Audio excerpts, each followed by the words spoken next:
Hello dear students, welcome to my YouTube channel.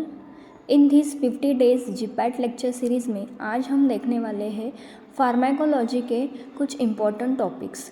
इसमें हम सबसे पहले डिस्कस करने वाले हैं कि फार्माकोलॉजी की जो बेसिक टर्मिनोलॉजीज़ है वो कौन सी है। तो फार्माकोलॉजी की जो बेसिक टर्मिनोलॉजीज़ है उसमें इम्पॉर्टेंट है साइंटिस्ट का कंट्रीब्यूशन। तो साइंटिस्ट का कंट्रीब्यूशन जो है तो फादर ऑफ मेडिसिन किसे कहा जाता है, तो वो है हिपोक्रेट्स। फादर ऑफ फार्मेसी हम प्रोफेसर विलियम प्रॉक्टर को कहते हैं।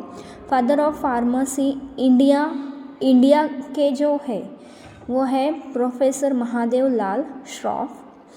Father of modern pharmacology Oswald Schmiedeberg and first pharmacist is Louis Hebert and first physician is gallon.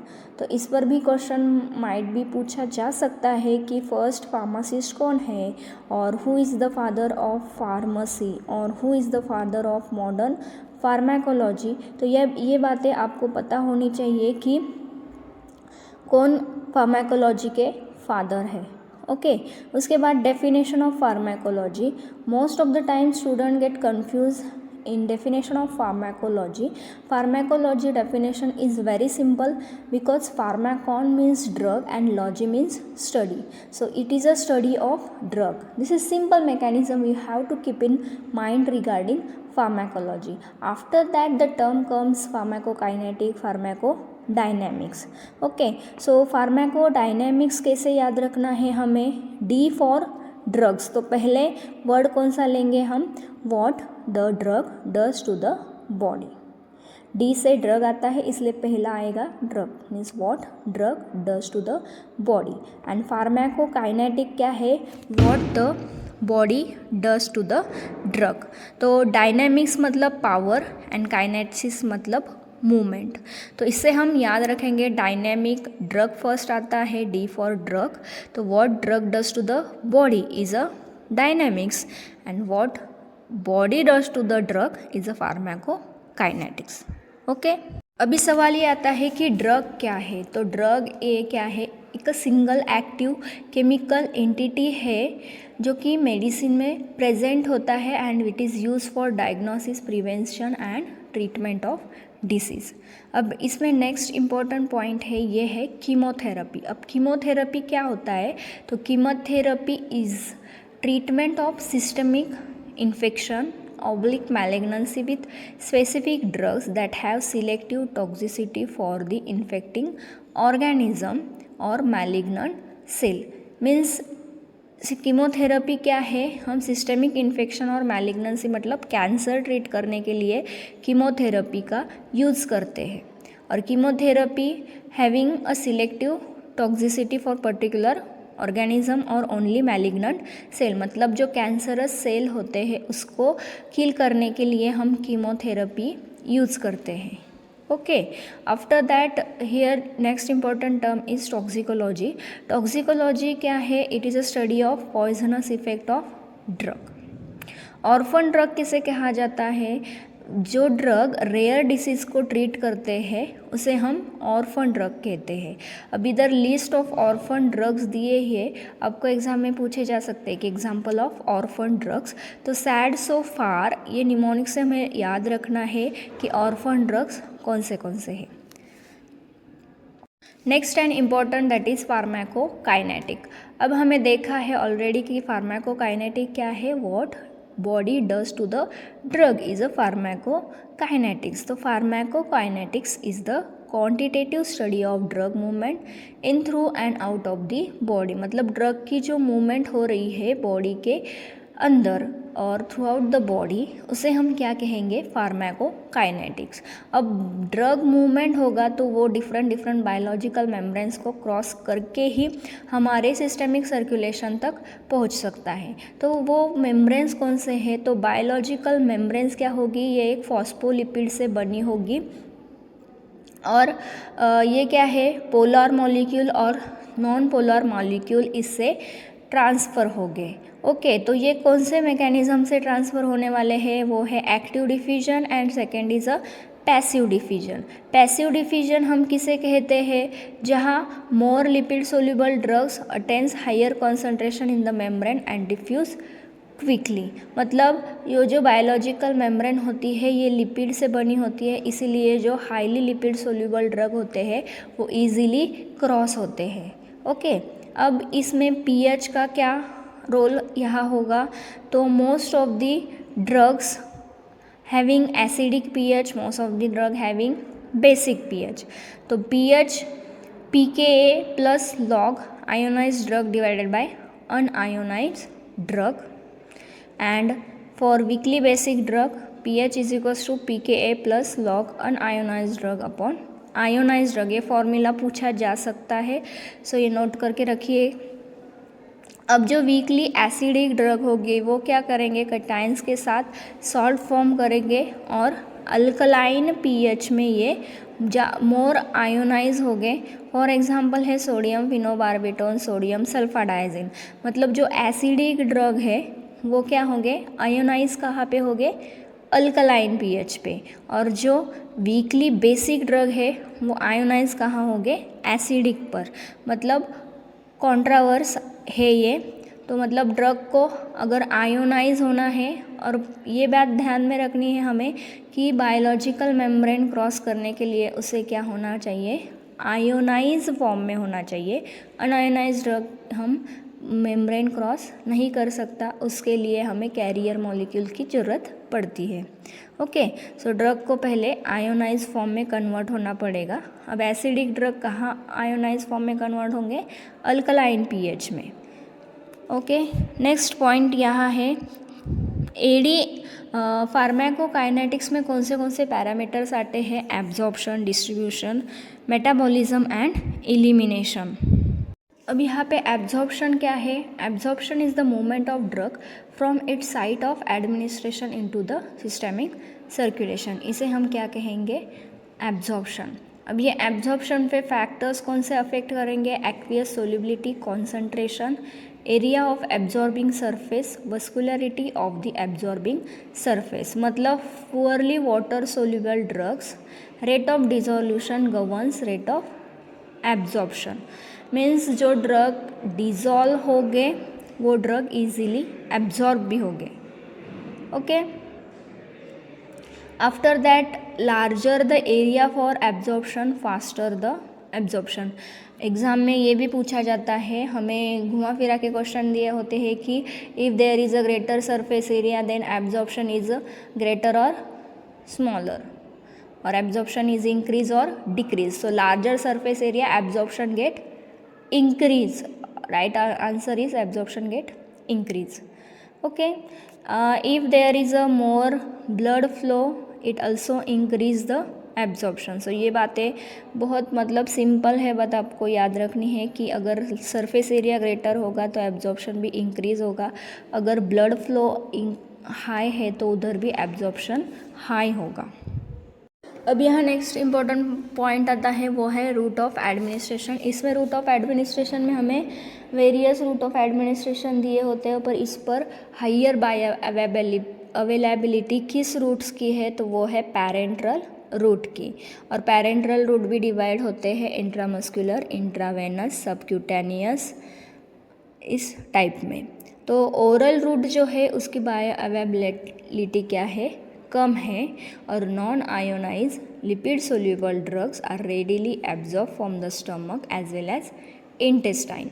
मतलब जो नॉन आयोनाइज ड्रग है, मतलब वो ड्रग कैसे है, एसिडिक है, तो उन्हें आयोनाइज होने के लिए अल्कलाइन पीएच की ज़रूरत है। तो अल्कलाइन पीएच हमारे स्मॉल इंटेस्टाइन में है, स्टमक में कौन सा पीएच है, एसिडिक पीएच है, तो वो अनआयोनाइज ही रहेंगे। तो ऐसे ड्रग्स हम कहाँ से एब्जॉर्ब कर सकते हैं, stomachs as well as intestine से।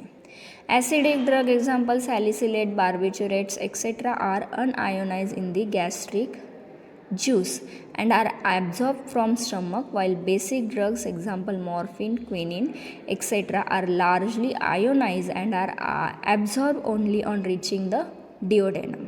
मीन्स जो ये बात याद रखिए, बहुत छोटा मुद्दा है but exam point of view it is very important, कि जो अनआयोनाइज ड्रग है वो कहाँ एब्जॉर्ब हो गए, स्टमक में, और जो आयोनाइज ड्रग है वो कहाँ एब्जॉर्ब हो गए, ड्यूडेनम में. Okay. For acidic drug absorption from stomach is slower because the mucosa is thick and the surface area is small. Thus, faster gastric emptying accelerate drug absorption. Presence of food dilutes the drug and retard absorption. अगर food material present होगा, इस पर exam में question पूछे जाते हैं कि अगर स्टमक में फूड मटेरियल होगा तो एब्जॉर्प्शन इंक्रीज होगा या डिक्रीज होगा, तो एब्जॉर्प्शन क्या होगा, डिक्रीज होगा. Highly ionize drug example streptomycin, neostigmine are poorly absorb when give orally. ये जो लाइन इधर बताई हुई है ये डायरेक्टली लर्न ही करके ले, क्योंकि इस पर भी क्वेश्चन पूछे जाते हैं. Certain drugs are degraded in the GIT, example penicillin G by acid and insulin by peptidase and are ineffective orally. After that next route of administration है वो है subcutaneous and intramuscular. Subcutaneous and intramuscular, in these the drug is deposited directly in the vicinity of the capillaries.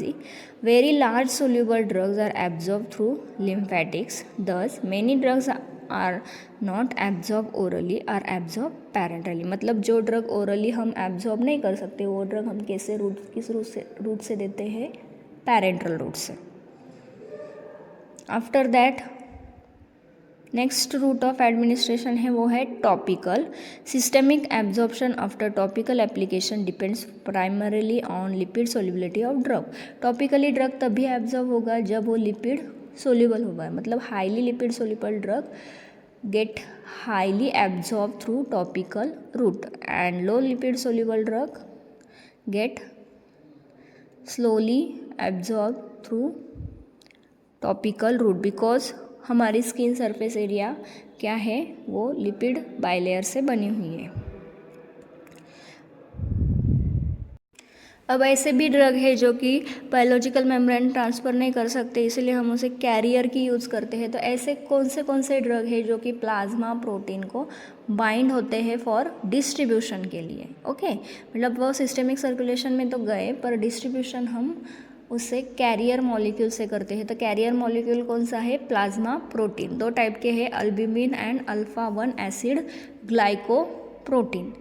तो albumin को कौन से drug bind होते हैं, वो है barbiturate, non steroidal anti inflammatory drugs, valproic acid, phenytoin, penicillin, sulphonamide, tetracycline, tolbutamide and warfarin.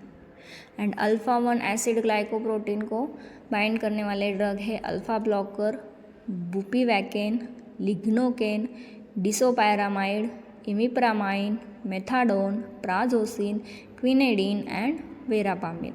ये list आपको लर्न करनी है, आप इसे रिपीटेडली रिवाइज करें, फिर भी आप उसे याद रख सकते हैं, क्योंकि इस पर भी जीपैट एग्ज़ाम में क्वेश्चन पूछा जाता है.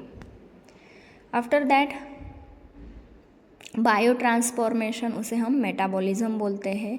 Most hydrophilic drugs example streptomycin, neostigmine, decamethonium etcetera are not bio transport and are excreted unchange.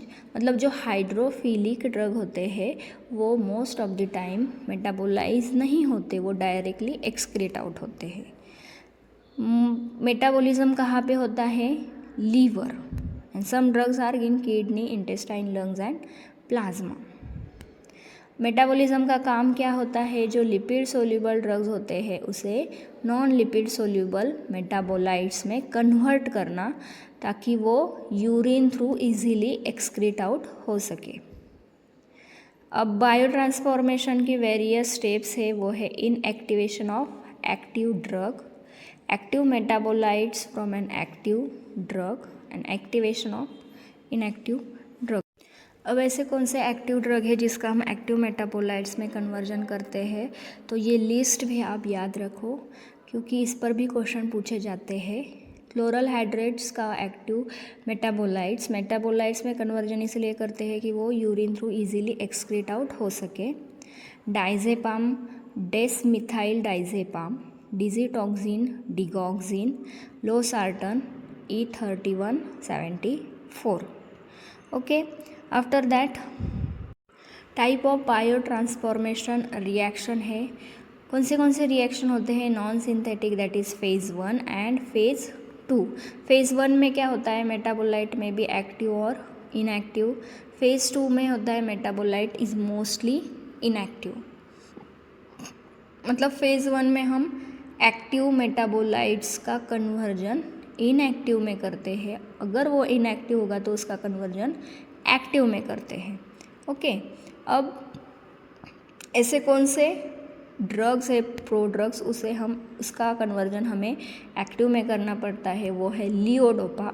लियोडोपा is converted into dopamine.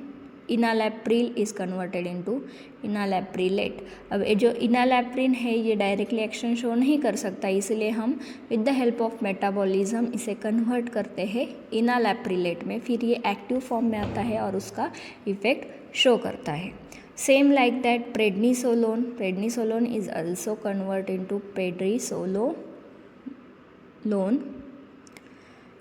Mercaptopurine is converted into methyl mercaptopurine ribonucleotide.